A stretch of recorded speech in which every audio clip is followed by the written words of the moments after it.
Primeiramente, a equipe gostaria de pedir o perdão dos demais colegas pela má qualidade do vídeo a seguir.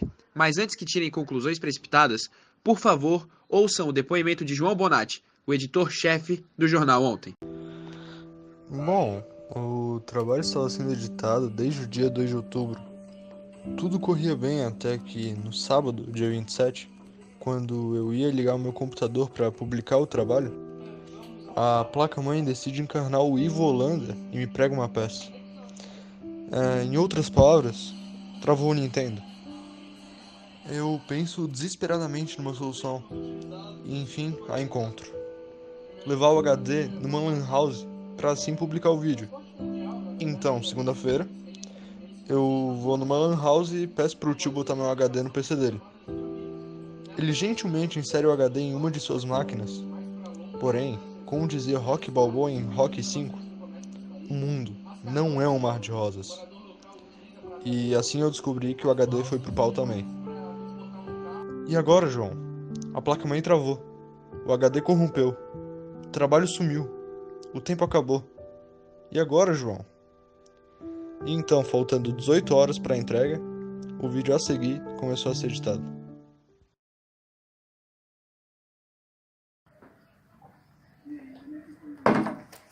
Bom dia!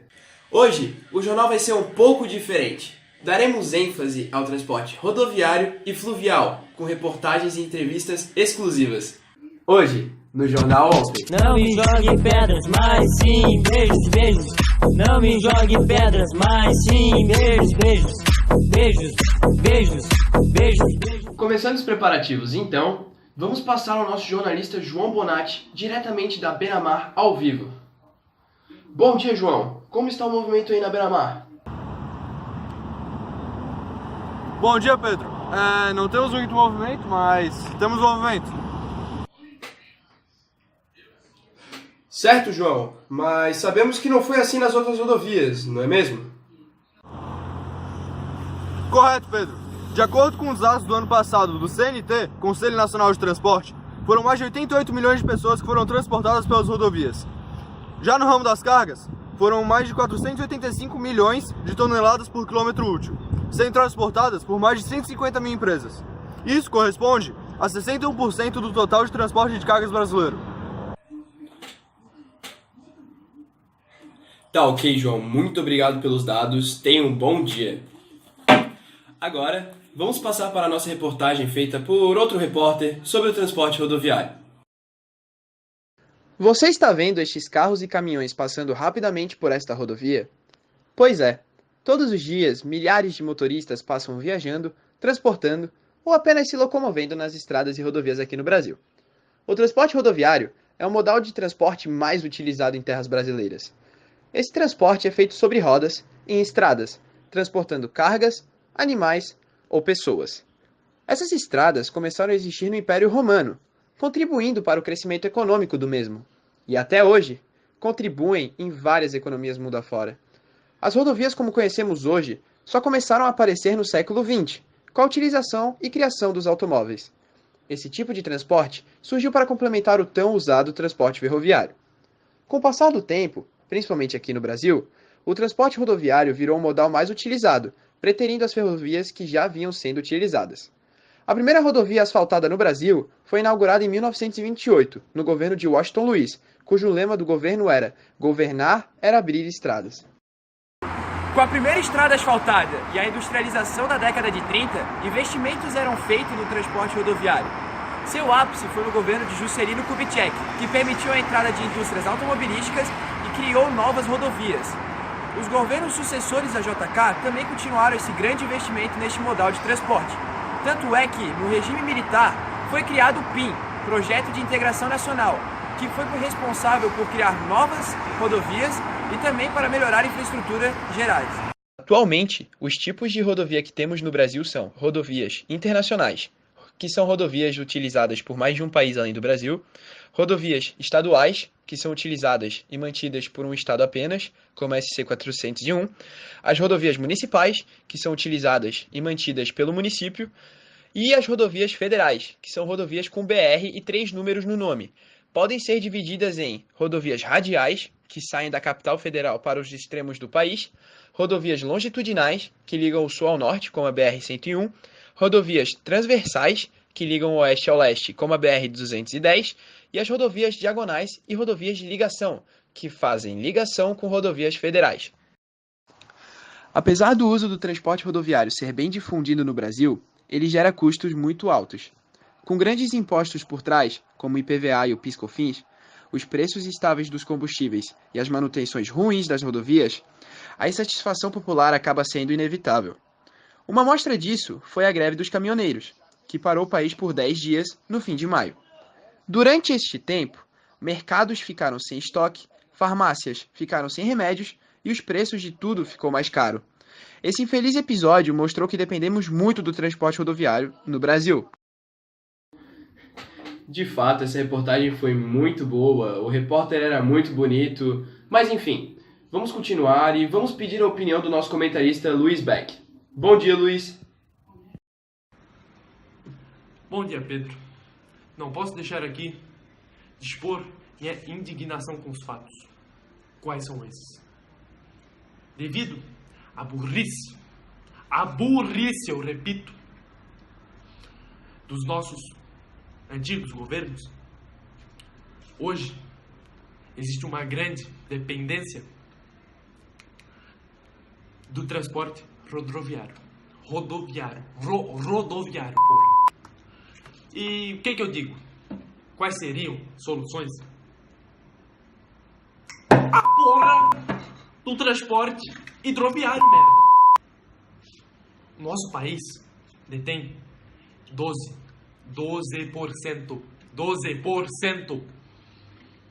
Não é 1, nem 10. 12. Não cabe nos meus dedos. 12% da reserva de água doce. E o que isso levaria? Porra, faz hidrovia. Por quê? Porque rodovia dá pra roubar. E é isso que nossos políticos querem. Dinheiro nosso no bolso deles.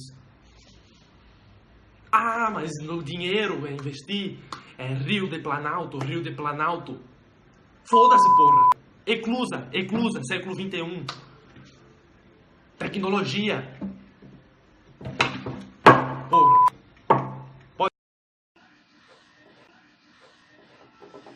Obrigado, Luiz. Após esses belos comentários, vamos aproveitar a deixa do nosso comentarista e transmitir a você, telespectador, a entrevista feita pelo nosso repórter João Bonatti ao nosso especialista em sistema fluvial, Eduardo. Primeiramente, bom dia, senhor Eduardo. O senhor que é pós-graduado na Estácio em Transporte Hidroviário Fluvial e também tem curso no Senai em Eclusas. Primeiramente, eu gostaria de ter do senhor uma explicação sobre o que é o transporte hidroviário fluvial e os veículos utilizados e esse tipo de coisa, tá ligado? Primeiramente, bom dia, Bonatti. O transporte fluvial, na verdade, ele é bem simples. Ele se consiste na utilização dos rios como as vias de navegação, que são chamadas hidrovias. Nelas a gente tem a utilização dos barcos, que são mais para longas distâncias e grandes cargas, o que ajuda bastante no comércio dos países. As canoas, que um morador local utiliza para atravessar o rio. As balsas, que é mais para transportar um carro ou uma moto de um lugar para outro em curtas distâncias. E as gôndolas em Veneza, que é mais para o transporte turístico.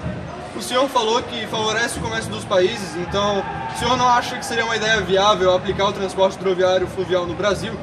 Então, aqui no Brasil eles já são bastante utilizados, mas o que dificulta ainda mais esse progresso, esse desenvolvimento deles, é a grande concentração dos rios de Planalto, que são muito encachoeirados, por isso eles são utilizados mais para hidrelétrica. E os rios de planície, eles ficam muito afastados dos centros econômicos, aí dificulta muito esse desenvolvimento.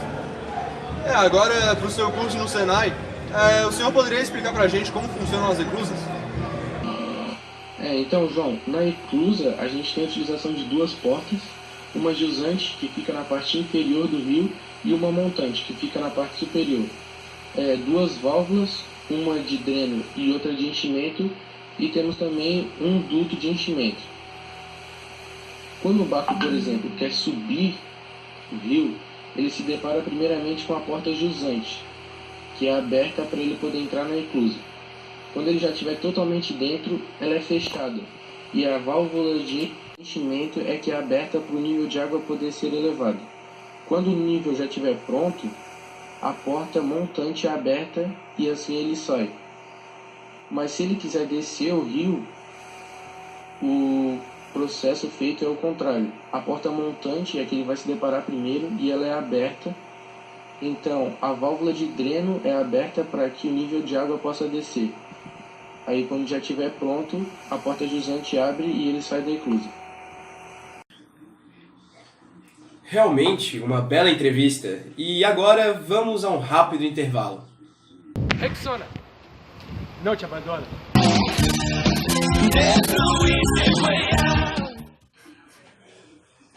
Agora, vamos ao quadro O Brasil que eu quero, o qual vários brasileiros de toda a parte do país mandam seu vídeo, gravado como uma selfie, na horizontal, mostrando o país que eles querem para o futuro. O Brasil que eu quero é um país que não seja dependente do meio rodoviário, que o trabalhador brasileiro não precise passar por isso diariamente. Bom dia, tô aqui na Palhoça, Ponta do Papagaio. O Brasil que eu quero é um Brasil onde as estradas sejam bem boas, para chegar até aí para todo mundo. Obrigado. Muito obrigado a todos pela audiência de hoje. O Jornal Ontem volta amanhã ao meio-dia. Muito obrigado e tenham um bom dia. Até amanhã.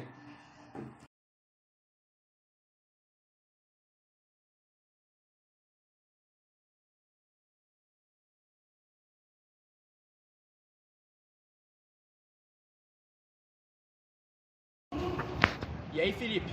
E aí, Felipe? Vem pro fute. Chega mais, só marcar o horário aí, tamo te Lado esperando. a lado, Tamo só te esperando tapa. aqui, ó. Quero ver, ó.